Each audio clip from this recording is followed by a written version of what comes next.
సమయానికి దైవంలా వచ్చి కాపాడారు. అమ్మా, మేము దైవాలు మాత్రం కాము. మాది రత్నపురి.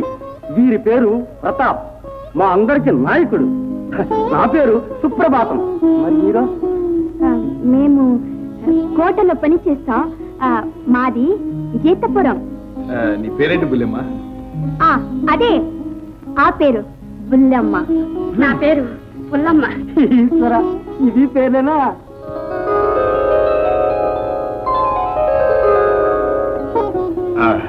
ఇంతకీ మీరు ఎక్కడికి వెళ్తున్నారు బుల్లెమ్మ? రత్నపురి చూద్దామని బయలుదేరాం. కానీ సరే, సమయానికి మేము వచ్చాం కానీ సరిపోయింది. లేకపోతే దొంగలు నగానట్టు తెప్పుకుపోయేవాళ్ళు. పద బుల్లెమ్మ, మీ ఇంటికి రేపెట్టి వెళ్తాను. అనుమానించకు, పద. నడవండి, ముందు నడవండి.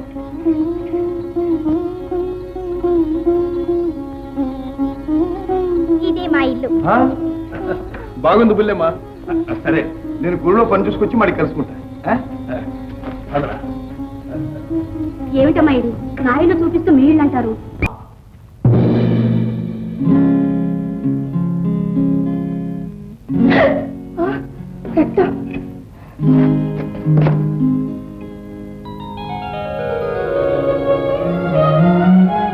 క్షమించండి, ఆ రాయే పొరపాటు మీకు తగిలింది. ఆ రాయే తగిలి ఉండకపోతే ఈ రత్నం నాకు అంటపడేదా? రత్నమా? అదెవరు? నువ్వే. రత్నం గిట్నం కాదు నా పేరు, మాది. పేరు కూడా బాగానే ఉంది.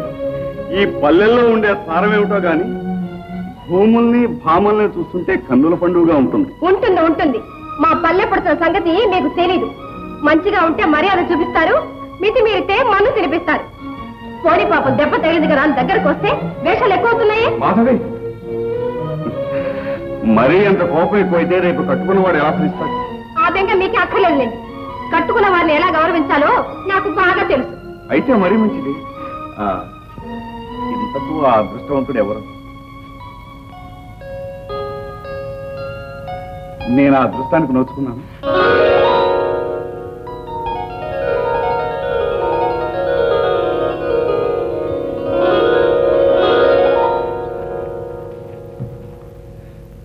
మాధవి, ఎంత అందంగా ఉంది. వంటంతో ఉంటుందండి. అద్దు మీరితే మీ పళ్ళు మీతోనే లెక్క పెట్టిస్తుందండి. ఎవరు? మీరు అజయ్ సింహం గారండి. నాగేంద్రవర్మ గారిని కలుసుకుని వచ్చారండి. అయితే నువ్వు? నేను ఒక్కనే కదండి, నాకు తోడు మరోడు ఉన్నాడండి. మాటకెళ్ళి మాట్లాడుకున్నారండి.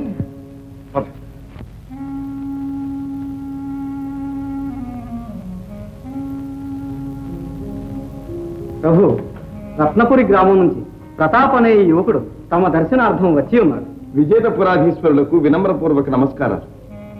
రత్నపురి గ్రామస్తుల ప్రతినిధిగా మా కష్టాలు మనవి చేయటానికి దేవరవారి దివ్య దర్శనానికి వచ్చాను. రత్నపురి వాస్తవ్యులకు మళ్ళీ ఏమైనా కష్టం వచ్చిందా నాయన? అన్నపూర్ణలా అందరికీ అన్నం పెట్టే మా గ్రామ ప్రజలు మాటి మాటికి విరుచుకుపడే శత్రువుల దండయాత్రలకు లోనే నలిగిపోతున్నారు. రక్తపాతానికి హింసాకాండకు గురి అయి దినదిన గండంగా భీతితో బ్రతుకుతున్నారు. మీరు శాశ్వతమైన రక్షణ కలిగించకపోతే విశాలపుర సామ్రాజ్యంలో కలిసిపోతామని దేవరవారికి మనవి చేయమన్నారు. ప్రతాప్, అలాంటిది ఏ ఒక్కనాటికి జరగడానికి వీల్లేదు. రత్నపురి మన విజేతపుర సామ్రాజ్యంలోనికి. అనే ఇన్నేళ్లుగా శత్రువులు వెన్నుపోటు పొడుస్తున్నా తట్టుకున్నా, కష్టపడి పండించింది దోచుకుపోయినా కన్నీళ్లతో కడుపులు నింపుకుని బ్రతుకుతున్నా. కానీ సహనానికి మాత్రం ఒక అద్దంటూ లేదా మహారాజా? నువ్వు చెప్పిందంతా నిజమే. అక్కడ జరుగుతున్న అత్యాచారాలను ఎప్పటికప్పుడు ప్రభుత్వం ఆరా తీస్తూనే ఉంది. అవసరమైన చర్యలు తీసుకోవడానికి సిద్ధంగానే ఉంది. రత్నపురి వాసులకు తగిన రక్షణ కల్పించవలసిందిగా సేనాపతిని ఇదివరకే పంపింది. సేనాధిపతిని ఇదివరకే పంపారా? ఎవరు రానేలేదే. మా శక్తంతా కూడగట్టుకుని మేమే బ్రతుకుతున్నాం ప్రభు. ఏమిటి? అజయుడేమైనాడు, సైన్యమేమైంది? మహామంత్రి, ఇప్పుడే తగిన దర్యాప్తు చేస్తాం ప్రభు. ప్రతాప్, రత్నపురి విజేతపుర సామ్రాజ్యానికి వెన్నుపూస వంటిది. ఆ గ్రామమే లేకపోతే మనకి దేశమే లేదు. అందుచేత రక్షించుకోవడంలో మనందరికీ బాధ్యత. కానీ సుశిక్షితులైన శత్రువుల ముందు, వారి ఆయుధాల ముందు మా శౌర్య ప్రతాపాలు ఎంతకాలం నిలవగలవు మహారాజా? నిజమే నాయన.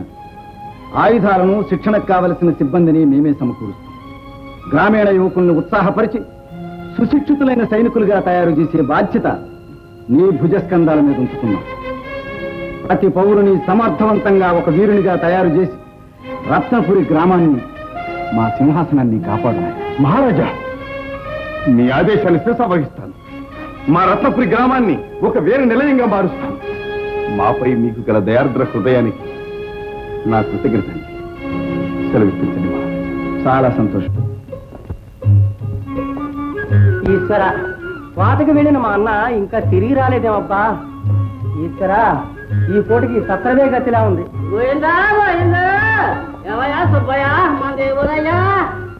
ఊరు ఏదైతే ఈ పూటకి వంటకాలేంటి గొన్నయ్యా? గొన్నయ్య గోవింద, నా పేరు గొన్నయ్య కాదయ్యా, గోవిందయ్యా. మరి నా పేరు సుబ్బయ్య కాదయ్యా, ముప్పు చెప్పను. ముప్పు తిప్పలా గోవింద, ఇదేం పేరయ్యా? నవ్వండియ్యా నవ్వండి. ఎందుకు నవ్వరు? సత్రంలో కూడా చెట్టు కింద పడక. నీ బాబు గారు సొమ్మేమి పెట్టడం లేదు లేవయ్యా మాకు. గోవిందా గోవిందా, అసలు ఆయువు పట్టు పట్టేశాడు. జనం తెలివి మీరిపోయారు. ఏమయ్యా షావుకారు, కాసులు మా జోరుగా లెక్కెడుతున్నావు కానీ ఆ సైనాథి గారు వచ్చి చాలా అయింది. ఆడు కంట పడ్డావో నీ పని టివిటికి టివిస్తా. గోవిందా గోవిందే. సైనాథ ఎవడయ్యా సైనాథి? ఆ సైనాథి ఎవడంటే సేనాపతి గారి తోకలో ఏక రోజు ఊరు మీద పడతాడు. ఎవడన్నా ఆడాడు ఉంటే అంతఃపురానికి జమ కడతాడు, మగవాడు ఉంటే ఉన్నగానికి దోసుకుని గోవిందా గోవిందే. ఇదిగో ముప్పు తెప్పులు నీ దగ్గర ఏమైనా ఉంటూ చూసుకుని రాసుకో. ఈశ్వర, అదే సంగతే.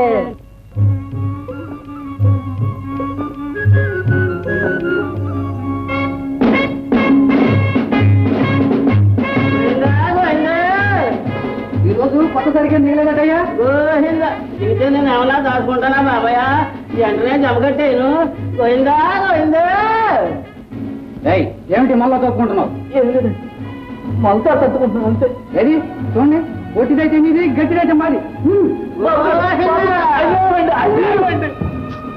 ఈ సైనాటి కళ్ళు సూదంటూ రాళ్ళు.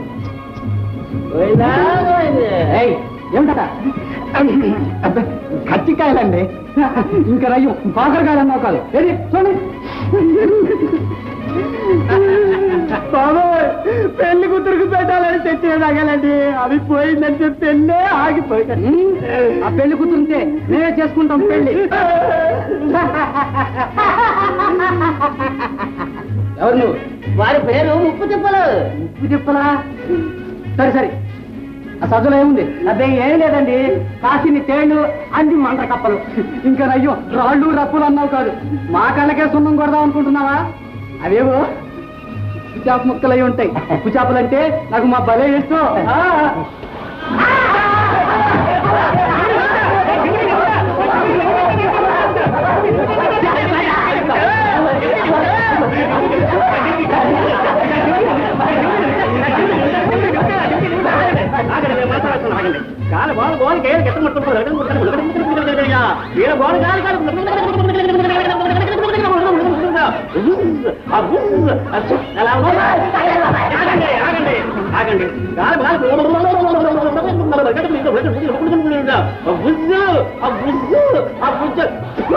ఎలా ఉంది?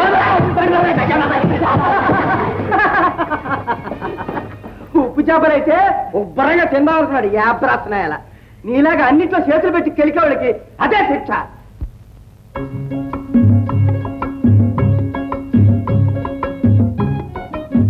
పారిజాతం పారిజాతం, అదిగో ప్రతాప్ వస్తున్నాడు.